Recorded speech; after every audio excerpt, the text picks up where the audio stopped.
नमस्कार दोस्तों, बात करते हैं पंजाब नेशनल बैंक की 39.85 का स्टॉक हो चुका है और 32 मिलियन शेयर्स यहां पर ट्रेड हुए हैं। बात करेंगे इस वीडियो में। बाजार में आज दोबारा से बुरी तरह से गिरावट हुई है। 1.5% के करीब आपका निफ्टी 50 फिसला है। वहीं पर बैंक निफ्टी में भी करीब के 1.5% की गिरावट यहां पर देखने को मिली है। तो बात करेंगे देखिए इस वीडियो में कि बाजार में लगातार गिरावट है और बुरी तरह से गिरावट है। ऐसा भी नहीं है कि कोई स्मॉल यहाँ पर फॉल आ रहा हो, स्मॉल करेक्शन आ रहा हो, नहीं। स्टॉक मार्केट लगातार गिरावट में है। मिड कैप 2% फिसला है आपका। वहीं पर ब्रेंड के दाम लगातार बढ़ रहे हैं, तो वहां पर भी कोई कंट्रोल नहीं है हमारा। तो ऐसे में क्या आपको पीएनबी में खरीदारी करनी चाहिए? एक लगातार साइडवेज का चार्ट अगर आपको दिखाई दे यहाँ पे, वहां पर अगर आप पैसा लगाते हो तो कितना चांसेस है, क्या खबरें हैं और क्या टारगेट है? बड़े ब्रोकरेज की हाउस के जहां तक बात रही, मान लिया आईसीआईसीआई डायरेक्ट हो गया, मोतीलाल ओसवाल हो गए, ये कहां पर पैसा लगा रहे हैं, इनकी क्या राय है पीएनबी को लेकर के? चर्चा करेंगे इन सभी चीजों के बारे में। चलिए शुरू करते हैं, पर उससे पहले अगर आप चैनल पे नए हो प्लीज चैनल को सब्सक्राइब कर दो एंड फिर बेल आइकन ताकि आपको नोटिफिकेशन मिल सके। चलिए स्टार्ट करते हैं। आज सबसे पहले मैं आपको आज का चार्ट दिखा देता हूं कि पीएनबी में अब हो क्या रहा है, क्योंकि सिंपली अगर आप बात करो ना, तो मार्केट में ठीक है, बाजार बढ़िया चल रहा है, ऐसा कोई दिक्कत वाली बात नहीं है। शुक्रवार का दिन है और इस तरह का बाजार एक्सप्लेनेबल रहता है। बट प्रॉब्लम कहां पर है, आप देखो कि मार्केट में जो पीएनबी का स्टॉक रहा, ये 15 मिनट चार्ट है आपका, और 15 मिनट चार्ट आपका 2 दिनों से लगातार लोअर लुकिंग है। यहां से शुरुआत होती है कल की, और कल का ही चार्ट यहां से कंटिन्यू हुआ है। जो कल का सपोर्ट लेवल था आपका अराउंड दिस प्राइस, यानी कि ये आपका सपोर्ट लेवल कल का था 40.8 के आसपास का, वो ब्रेक डाउन हुआ आज मॉर्निंग में ही। और उसके बाद एक और जो सपोर्ट लेवल था आपका 40.3 के आसपास का, वो भी ब्रेक डाउन होकर के स्टॉक आपका नीचे आ चुका है। तो 40 रुपए का एक मेन अगर आप डेली चार्ट पैटर्न में बात करो, तो वहां पर आपका एक सपोर्ट लेवल बनता है। बट लेट्स सी कि आपका 15 मिनट के अंदर क्या कहता है। शुरुआत होती है, ठीक ठाक चला है, वहां से एक साइडवेज का चार्ट बनाया, और अंत में यानी कि after at the day and यहाँ पर दोबारा से आपका सपोर्ट लेवल था वो भी ब्रेक डाउन करके नीचे आया है। ये आपका एक और सपोर्ट लेवल था अराउंड यहाँ पे 40 रुपीज के आसपास का। तो मार्केट में प्रॉब्लम साफ है। बट अच्छी खबर ये है आपके लिए कि जो स्टॉक है आपका, वो ऑलरेडी आपका ओवरसोल्ड जोन में एंटर कर चुका है। आरएसआई आपका बिलो 20, बिलो 30, बिलो 25 जा चुका है। तो ये तो सिंपल है कि यहाँ से बाजार में आपको एक सोमवार से एक अच्छी उछाल देखने को मिलेगा। शुरुआत अच्छी हो सकती है, खुलेगा मार्केट अच्छा, कम से कम पीएनबी के लिए तो। अच्छा, इसी के साथ अगर आप डेली चार्ट की बात करें, मैं आपको डेली चार्ट भी दिखा देता हूँ कि क्या आपको short term to mid term में कोई अच्छा प्रॉफिट दिखाई देता है यहाँ पे या नहीं। तो मार्केट में अगर आप डेली चार्ट देखते हो, तो शुरुआत यहाँ से होती है और एक अच्छा उछाल यहाँ पर आया है मार्केट की रिकवरी के साथ। जब निफ्टी 50 आपका रिकवर कर रहा था, उस रिकवरी में ही आपके पीएनबी में भी बहुत अच्छी रिकवरी देखने को मिली पिछले 3 दिन। लास्ट 3 डेज की अगर आप बात करें, जब से एफआईआई फर्स्ट डे रहा आपका, जब एफआईआई डीआई दोनों ने भारी भरकम माल बेचा है। सेकंड डे में एफआईआई ने माल बेचा, डीआई ने सपोर्ट नहीं किया। एंड थर्ड डे डीआई ने थोड़ा बहुत सपोर्ट जरूर करने की कोशिश की, बट एक्स्ट्रा सप्लाई जो 2 दिनों की पड़ी हुई है, वो ऑब्जर्व होने में समय लगेगा ही लगेगा। And retail investor does not have that much money. तो वो आपको समझ में आना चाहिए कि पंजाब नेशनल बैंक हो या कोई और स्टॉक हो, अगर बाजार में गिरावट है, अगर market is in a falling state, तो यहाँ पर भी गिरावट आपको देखने को मिलेगी ही मिलेगी। और यही कारण है कि मैं बोलूंगा, if you have invested into the company, आपको थोड़ा सा कॉशियस रहना पड़ेगा, अग्रेसिव नहीं जाना है। Not in buying position, not in selling position. Exit भी नहीं करना है। ऐसा भी नहीं कि अगर बाजार में 2 से 3 दिनों की गिरावट हो गई तो आप मार्केट को देख करके एग्जिट करो, नहीं। स्टॉक में अभी भी जान बाकी है, मैं उसकी बात भी करूंगा। ये तो रही कि पोजीशन क्या है आपके स्टॉक की। इस समय आपको जो सपोर्ट लेवल बनता है, दैट इज अराउंड 38.4 के आसपास का। तो बिल्कुल बने रहो, निकलने की मेरी कोई राय नहीं रहेगी यहाँ पे। रीजन बीइंग की पीएनबी में अभी भी अगर आप देखो, तो बहुत से पावरफुल पॉइंट्स है आपके लिए, फैक्टर्स हैं। चाहे वो आईसीआईसीआई डायरेक्टली जो दाव खेल रखा है पीएनबी पे वो हो, चाहे मोतीलाल ओसवाल का टारगेट हो, या फिर जो रिसेंट खबरें आ रही है पीएनबी में, जो इनका जो एनपीए है, एनपीए को बहुत बुरी तरह से रिड्यूस कर रहे हैं।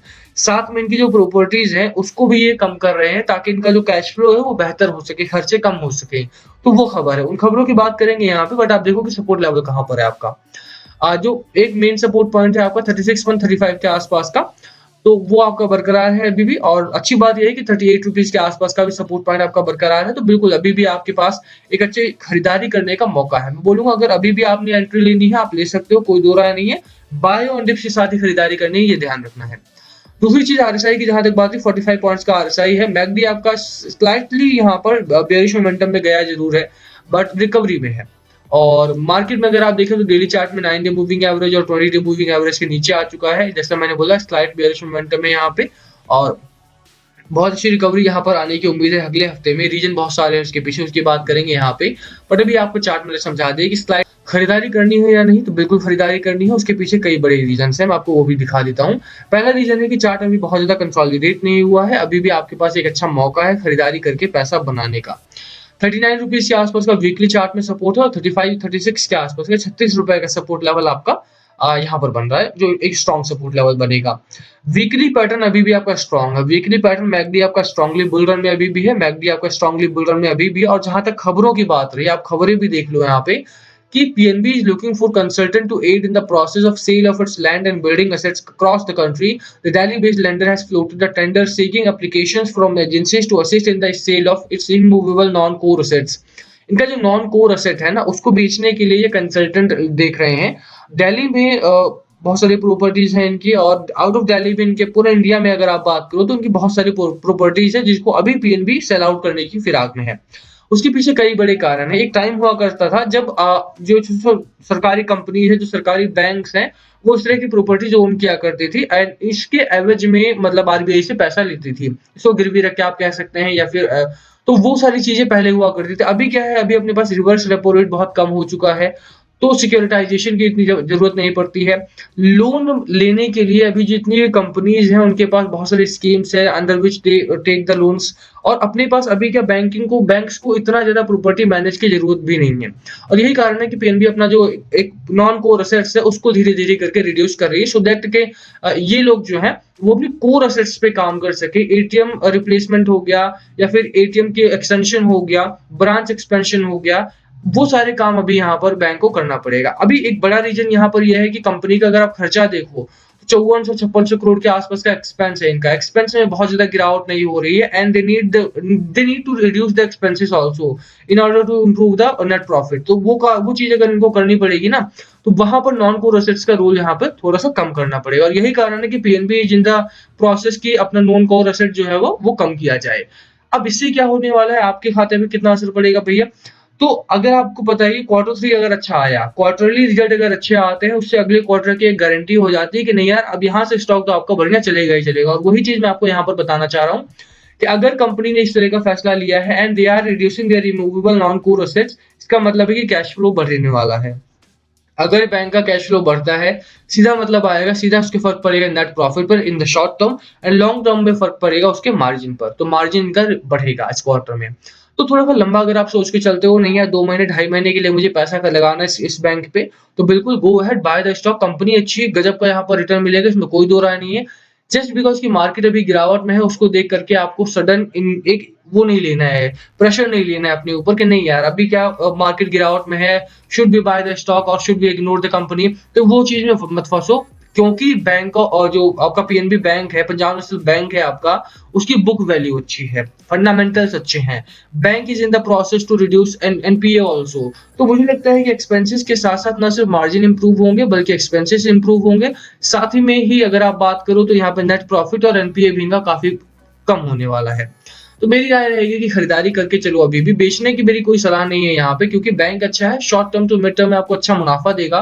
44-45 के आसपास का पहला टारगेट, 48 का दूसरा टारगेट। भसीन साहब की राय है कि 58 तक इसका टारगेट जाएगा अगले आने वाले 4 से 6 महीनों में, और भसीन साहब ने बोला है तो आई बिलीव ऑन हिम।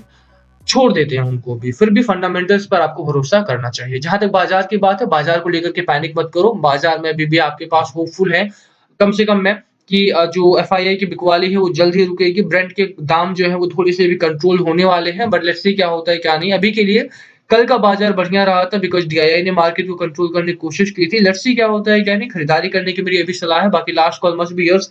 क्या है आपकी स्ट्रैटेजी स्टॉक को लेकर के, प्लीज कमेंट करके शेयर करना। वीडियो को यहीं खत्म करेंगे, पसंद आए तो लाइक करना, चैनल पर नए हो तो सब्सक्राइब किए बिना मत जाना। Thank you for watching and please comment below अगर कुछ पूछना हो तो।